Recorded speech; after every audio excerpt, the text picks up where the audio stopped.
So let's start the other part of the video. And actually मैं पहले reversible and irreversible वाला explain करने वाला हूँ and then I am going to explain the other parts. ठीक है. तो जो चार ड्रग्स पीछे के छूट गए हैं वो मैं दूसरे वीडियो में कवर करूँगा, पर उससे पहले मैं रिवर्सिबल एंड इरिवर्सिबल का जो कॉन्सेप्ट है वो कवर करूँगा. अब इसमें क्या होता है कि एग्जैक्टली अगर मैं बात करूँ रिवर्सिबल इनहिबिटर्स या फिर उनकी, तो let's talk about indirect acting drugs. Okay. और we can say acetylcholine esterase inhibitors. अब तक हम लोग जो भी काम कर रहे थे वो डायरेक्टली एक्टिंग थे. ठीक है. हम लोग ने अभी जो भी देखे थे वो डायरेक्टली एक्टिंग वाले थे, जिसमें हमारा जो मॉलिक्यूल होता था कोलिनर्जिक एजेंट जिसकी हम बात करते थे, that use to go and that was like suppose to bind itself to the receptor and then it use to do some work. It use to show some pharmacological effects and all those stuff. अब क्या होगा यहाँ पर, indirectly acting drugs होंगे. यहाँ पर हमारा क्या होने वाला है कि here there is no such thing as in कि ये जाके हमारे मस्कैरिनिक रिसेप्टर्स या फिर निकोटिनिक रिसेप्टर को जाके बाइंड होने वाला हमारा कोलिनर्जिक एजेंट. यहाँ पर जो हम लोग ड्रग एजेंट यूज़ करने वाले हैं, जो वही मतलब कोलिनर्जिक एजेंट जो हम यहाँ पर यूज़ करने वाले हैं, वो एक ऐसा एजेंट होगा जो बेसिकली हमारे एसिटाइलकोलिन ईस्टरेज को जाके जुड़ने वाला है. तो जैसे वो एसिटाइलकोलिन ईस्टरेज को जुड़ेगा, तो what it will be doing is it will be inhibiting the acetylcholine esterase to break down acetylcholine actually. तो वो भी इन डेप्थ क्या है एग्जैक्टली तो इसके वजह से क्या हुआ एग्जैक्टली कि indirectly the acetylcholine molecule was bounded to the receptor, muscarinic होवे या फिर निकोटिनिक होवे, तो दोनों में से एक रिसेप्टर को बाइंड होगा जब एसिटाइलकोलिन, तो ऑब्वियसली वो लॉन्ग ड्यूरेशन के लिए बाइंड होगा. और किसकी वजह से ऐसा होगा, because of the indirectly acting drugs की वजह से ऐसा हो रहा है. सो इनडायरेक्ट एक्टिंग ड्रग्स की वजह से क्या हो रहा है एग्जैक्टली कि हमारा जो एसिटाइलकोलिन मॉलिक्यूल है वो जाके जब बाइंड होगा रिसेप्टर को तो लॉन्गर ड्यूरेशन के लिए बाइंड होगा. क्यों लॉन्गर ड्यूरेशन के लिए बाइंड होगा, बिकॉज ऑलरेडी हमारे इनडायरेक्टली एक्टिंग ड्रग्स ने वहाँ पर अपनी जगह जो है वहाँ पर बना के रख दिया है एसिटाइलकोलिन ईस्टरेज मॉलिक्यूल के अंदर. सो एसिटाइलकोलिन ईस्टरेज मॉलिक्यूल क्योंकि ऑक्यूपाइड हो चुका है, so it can not come and break down acetylcholine. तो acetylcholine is going to remain there in the receptor for a longer period of time. अब यहाँ पर हम लोग बात करें इनडायरेक्टली एक्टिंग रिसेप्टर्स के अंदर, सॉरी इनडायरेक्टली एक्टिंग ड्रग्स के अंदर हम लोग बात करने वाले हैं रिवर्सिबल एंड इरिवर्सिबल की. सबसे पहले बात आपको समझना पड़ेगा कि what is reversible and what is irreversible.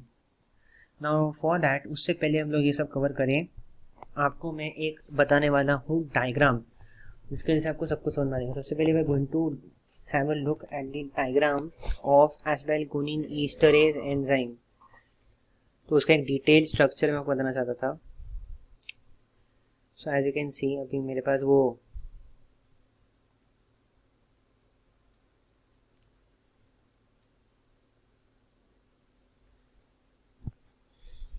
I hope आपको एक ये जो जहाँ पर मैं पॉइंट कर रहा हूँ, मैंने गूगल पे एक बेसिकली एक पिक्चर ढूंढा है. तो उस पिक्चर के हिसाब से अगर मैं बात करूँ तो ये एसिटाइलकोलिन ईस्टरेज जो है ये एंजाइम होता है. अब इसके पास दो साइट्स होते हैं, एक होता है हमारा एनियोनिक साइट और एक रहता है हमारा ईस्टरिक साइट, दैट इज सीरीन. मतलब ईस्टरिक साइट ऐसा है कि मतलब वहाँ पर सीरीन जो है प्रेजेंट है. अब क्या होने वाला है आपको बताने वाला हूँ मैं. ये जो एनियोनिक साइट है, what is going to happen rather, जब भी हमारा जो एसिटाइलकोलिन मॉलिक्यूल है इस एसिटाइलकोलिन ईस्टरेज के अंदर जाएगा, this nitrogen as you can see there is a positive charge present on the nitrogen. Now when this positive charge is present on the nitrogen, don't you think कि हमारा एनियोनिक side के ऊपर negative charge obviously present है, इसलिए हम उसको एनियोनिक side बोलते हैं. तो जो पॉजिटिव चार्ज नाइट्रोजन है वो इसको बाइंड हो जाएगा एनियोनिक साइड को. ओके. तो एक साइड पे तो अपना अट्रैक्शन अपना काम हो गया. अब दूसरा जो सीरीन से जो हमारी बाइंडिंग होती है वो कैसे होने वाली है, ये जो आप देख पा रहे हो सीरीन का जो एक OH ग्रुप यहाँ पर है, मतलब एक सीरीन मॉलिक्यूल जो है ये hydroxy group containing serine molecule है. तो जो हमारा एसिडाइल पोर्शन है एसिटाइलकोलिन का, उसके अंदर एक कार्बोनिल ग्रुप प्रेजेंट है, राइट. तो ऑफ कोर्स सी बात है, सीधी सी बात है यार कि मतलब OH प्रेजेंट है और O प्रेजेंट हो तो ऐसा हो ही सकता है ना ऑब्वियसली कि अपना हाइड्रोजन बॉन्डिंग हो जाए, तो हाइड्रोजन बॉन्डिंग हो जाएगी. अब इसके बाद में हम क्या करने वाले हैं कि जैसे ही ये बाइंडिंग हो गई, ठीक है ना, जैसे हमारे जो पूरा मॉलिक्यूल एसिटाइलकोलिन जो है पूरा बाइंड होके रख दिया है, अब हमारा आएगा ब्रेक डाउन का काम। तो कैसे एग्जैक्टली ब्रेक डाउन होने वाला है आपको बताने वाला हूँ। ओके, तो if you can see the, मतलब ये मैंने ढूंढ के निकाला है मैकेनिज्म ऑफ एक्शन, ये कैसे एग्जैक्टली होता है। तो अभी अगर आप स्क्रीन पे देख पा रहे अच्छे से, तो ये जो मेरे पास यहाँ पर एक सेरीन मॉलिक्यूल है, ये डायग्राम बहुत ज़्यादा छोटा है, मुझे और कोई पिक्चर मिला नहीं जिससे मैं एक्सप्लेन कर सकता हूँ, तो this is the only way I can explain it. अभी अगर आप देख रहे होंगे यहाँ पर कि मेरे पास एक SER करके लिखा हुआ मैंने यहाँ पर, ठीक है ना, ये मेरे पास एक सेरीन मॉलिक्यूल यहाँ पे प्रेजेंट है। और मुझे तो पता ही था पहले भी कि जो मेरा सेरीन मॉलिक्यूल रहता है वो बेसिकली उसके पास एक हाइड्रोक्सी ग्रुप भी है, OH ग्रुप जो आप देख पा रहे हैं यहाँ पर। और मैं आपको बोल भी चुका हूँ कि OH ग्रुप का और जो अपना ये रहता है जो हाइड्रोजन रहता है हमारे एसिटाइलकोलिन मॉलिक्यूल का, उसका एक हाइड्रोजन बॉन्डिंग वहाँ पर हुई होती है। अब एग्जैक्टली में क्या हो रहा है, एग्जैक्टली में हमने अभी सिर्फ सेरीन पिछले मतलब जो पिक्चर देखी थी हमने, उसके अंदर हमने सिर्फ देखा था कि सेरीन मॉलिक्यूल प्रेजेंट है, उसके ऊपर एक OH ग्रुप प्रेजेंट है और हमारे पास एक एनायनिक सेंटर है। Now in this picture we can see कि सेरीन मॉलिक्यूल से जुड़ा हुआ एक और मॉलिक्यूल हमें प्रेजेंट है जिसको हम बोलते हैं histidine. Okay, so this is a histidine molecule here present, and here we also have glutamine, as you can see. Okay, so ये जो हमारे पास है दो मॉलिक्यूल्स हमारे पास प्रेजेंट है। अब हमको क्या करना है वो आपको समझना पड़ेगा।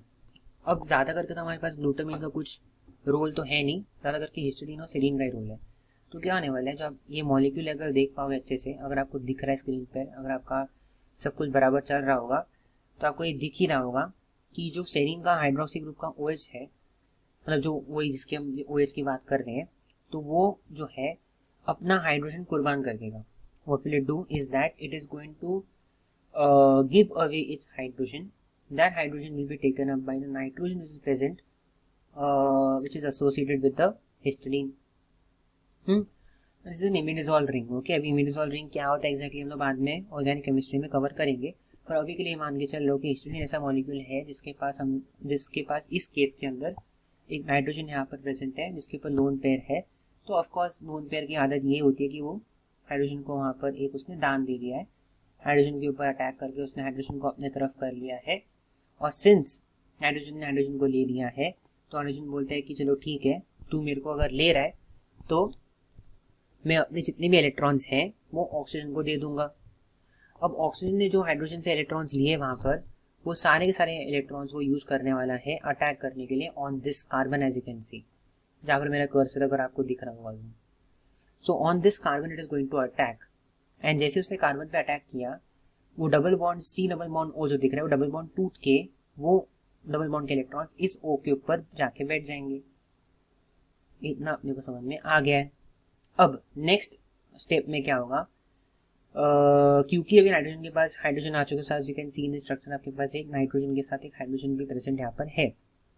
अब क्या होगा कि क्योंकि हमारा सेरीन मॉलिक्यूल अभी ऑफिशियली हमारे एसिटाइल ग्रुप के साथ जुड़ चुका है, as you can see in the step, क्या होगा कि जो भी आपको पहले पता है कि हमने नेक्स्ट स्टेप मतलब प्रीवियस स्टेप के अंदर हमने ऑक्सीजन के ऊपर एक lone pair of course generate कर लिया था, तो अभी वो लोन पेयर को यूज करने की बारी आ चुकी है। So we are going to use this lone pair, this lone pair is going to come down again, going to form the double bond again, and what will happen, of course यार double bond वो किसके साथ बनाएगा, carbon के साथ बनाएगा।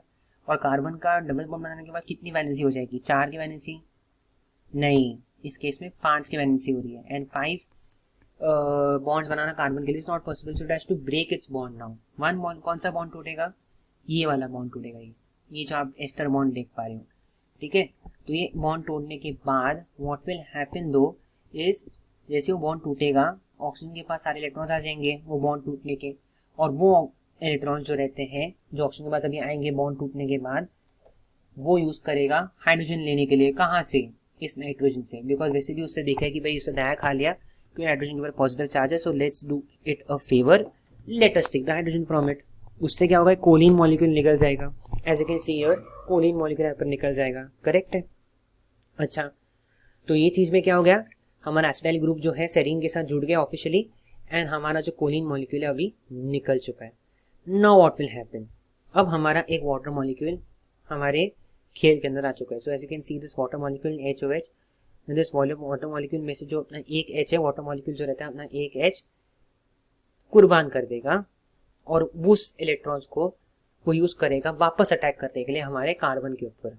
कौन से कार्बन के ऊपर? हमारे उस कार्बन के ऊपर, हमारे एसिडाइल ग्रुप वाले कार्बन के ऊपर अटैक करेगा जो हमारे सेरीन मॉलिक्यूल से जुड़ा हुआ है फिलहाल। तो ऑफ कोर्स अभी उसके ऊपर अटैक करेगा तो डबल बॉन्ड टूटेगा एंड डबल बॉन्ड के जो जितने भी इलेक्ट्रॉन्स है वो ऑक्सीजन के ऊपर वापस ले जाएंगे। और आपने यहाँ पर देखा रहेगा कि हाइड्रोजन मॉलिक्यूल एक रिलीज हुआ है, क्योंकि वाटर मॉलिक्यूल ने अगर एक हाइड्रोजन की आहुति दी है, एक हाइड्रोजन की सैक्रिफाइस की है, तो कौन लेगा उस हाइड्रोजन को? अगेन जिस आदमी ने पहले लिया था हाइड्रोजन को, वही आदमी उसको वापस लेगा, अपना नाइट्रोजन हिस्टीन के साथ जुड़ा हुआ। अब उस बंदे ने तो उसको ले लिया। नाउ व्हाट इज हैपनिंग दो, जैसे ही वो हाइड्रोजन ले लिया उसने, what is going to happen, as you can see कि वाटर मॉलिक्यूल जो एक OH है वो जुड़ चुका है हमारे एसिडाइल ग्रुप को हमारे सेरीन के साथ। नेक्स्ट स्टेप में अगर आप देखोगे तो यहाँ पर मेरा कर्सर है, तो अभी हमारे पास ऑक्सीजन के ऊपर तो पहले भी इलेक्ट्रॉन्स थे, राइट? मतलब प्रीवियस स्टेप में, इस स्टेप में बस इलेक्ट्रॉन्स है ना ऑक्सीजन के ऊपर, तो ऑक्सीजन वापस वो इलेक्ट्रॉन जो है नीचे डबल बॉन्ड बनाने के अंदर यूज करेगा। And what will happen is, एक अभी क्योंकि यहाँ पे डबल बॉन्ड बन रहा है, तो ऑफ कोर्स मैं बताया था कि कार्बन के साथ अगर 5 बॉन्ड बढ़ जाते तो एक बॉन्ड उसको तोड़ना पड़ेगा ही। तो अभी वो सोचेगा कि मैं कौन सा बॉन्ड तोड़ूं यार, which bond should I break जिससे मुझे फायदा होवे। तो ऐसा बॉन्ड ब्रेक करेगा जिससे एसिटेट आयन जो है वो निकल जाएगा। Okay, and ACHE serine OH यहाँ पर वापस अपना रिक्रिएट हो चुका है। ठीक है, फर्स्ट स्टेप में भी देखो आप ACHE सेरीन OH बराबर। This enzyme is now ready for the other acetylcholine molecule to come and break down. तो एक बार वापस रिवाइज करेंगे, हमारा जो एसिटाइलकोलिन एस्टरेज मैकेनिज्म है, एग्जैक्टली क्या हो रहा है यहाँ पर आपको समझना है कि हमारा एसिटाइलकोलिन का मॉलिक्यूल अपना आ गया। आपको मैं पहले पिक्चर में बता चुका था कि अपने पास एक एनायनिक साइट रहता है और अपने पास एक सेरीन वाला साइट रहता है जिसके पास हाइड्रोक्सी ग्रुप प्रेजेंट है। अब क्या होगा, सारा खेल हमारा सेरीन का हाइड्रोक्सी ग्रुप का है और हमारे इसका है हिस्टीन का जो नाइट्रोजन प्रेजेंट है वो। अब क्या होगा, बेसिकली सेरीन का जो हाइड्रोक्सी ग्रुप प्रेजेंट है, जो OH है, वो O और H के बीच में का जो बॉन्ड है टूट जाएगा। आप देख सकते हो मेरा कर्सर कहाँ पर है। जैसे बॉन्ड टूटेगा तो ऑक्सीजन क्या करेगा, हाइड्रोजन को किक ऑफ कर देगा। उस हाइड्रोजन को कौन सहारा देगा, हिस्टीडीन का नाइट्रोजन। अब जैसे ऑक्सीजन के पास इलेक्ट्रॉन्स आए हाइड्रोजन को किक ऑफ करने के बाद, उस इलेक्ट्रॉन्स को ऑक्सीजन ने किस में यूज किया, अटैक करने के लिए यूज किया। किसके ऊपर, इस एसिटाइल ग्रुप पर, एसिटाइलकोलिन के एसिटाइल ग्रुप पर वो अटैक करेगा। ठीक, जैसे अटैक किया उसने, डबल बॉन्ड टूट के ऊपर चले जाएगा। In next step what will happen, हमारा जो डबल बॉन्ड टूट के जो ऊपर इलेक्ट्रॉन्स गए थे ऑक्सीजन के पास, वापस वो डबल बॉन्ड बनाने में यूज कर देगा। अब making 5 bonds is basically a sin, तो वो तोड़ देगा। मतलब ऑक्सीजन कार्बन को एक बॉन्ड तो तोड़ना ही पड़ेगा ऑफ कोर्स। तो वो कौन सा बॉन्ड तोड़ेगा, ये वाला, चाहे मैं मेरा कर्सर देख सकते हैं, ये वाला बॉन्ड टूटेगा। ठीक है, तो जैसे वो बॉन्ड टूटेगा, बेसिकली हमारा ऑक्सीजन के पास, इस ऑक्सीजन के पास जब मैं यहाँ पर पॉइंट कर रहा हूँ, इलेक्ट्रॉन्स आ जाएंगे बॉन्ड टूटने के। जैसे उसके पास अभी पैसे आ गए, मतलब चलो पैसे से कुछ खरीदते, तो उसने इस हाइड्रोजन को खरीद लिया। अब क्या हो गया, व्हाट विल हैपन नेक्स्ट। अभी तो ऑफिशियली अपने नेक्स्ट स्टेप में हमको दिख रहा है कि भाई अपना एसिटाइल ग्रुप यहाँ पर सेरीन के साथ जुड़ चुका है एंड कोलिन तो पहले ही निकल गया है, इधर से निकल गया। अब अपने को ये भी करना है ना, चलो अपने सेपरेट तो कर दिया एसिटाइल कोलिन को, ब्रेक डाउन तो कर दिया, but we have to make the molecule again come back to its original state, because अभी दूसरा एसिटाइलकोलिन मॉलिक्यूल भी आएगा। सो उसके लिए हम क्या करेंगे, वाटर मॉलिक्यूल डालेंगे। वाटर मॉलिक्यूल क्या करेगा, अपना एक H आहुति देगा। उस एक H की आहुति जो है वो H को कौन एक्सेप्ट करेगा, नाइट्रोजन एक्सेप्ट करेगा। ये जो वहाँ पर H जो निकला है वहाँ से, क्योंकि H को वहाँ पर उसने किक ऑफ किया, तो ऑक्सीजन में इलेक्ट्रॉन्स आएंगे, वो इलेक्ट्रॉन्स को यूज करेगा वापस अटैक करने के लिए, सेम एंगल में जैसे पहले अटैक किया था। डबल बॉन्ड टूट के ऊपर चले जाएगा। अगेन नेक्स्ट स्टेप में वापस नीचे वो डबल बॉन्ड फॉर्म होगा। अगेन कार्बन को थिंक करना पड़ेगा, मेरे पास 5 बॉन्ड्स बन चुके हैं, तो मुझे एक बॉन्ड तो तोड़ना ही पड़ेगा। तो एक बॉन्ड ऐसे तोड़ेगा, इस तरह से तोड़ेगा जिससे उसको एसिडेट मॉलिक्यूल जो है अलग हो जाए। ठीक है, and again we get again the ACHE serine OH is recreated. So in this video we have covered this much. Next video में दूसरा पार्ट कवर करूंगा। ठीक है।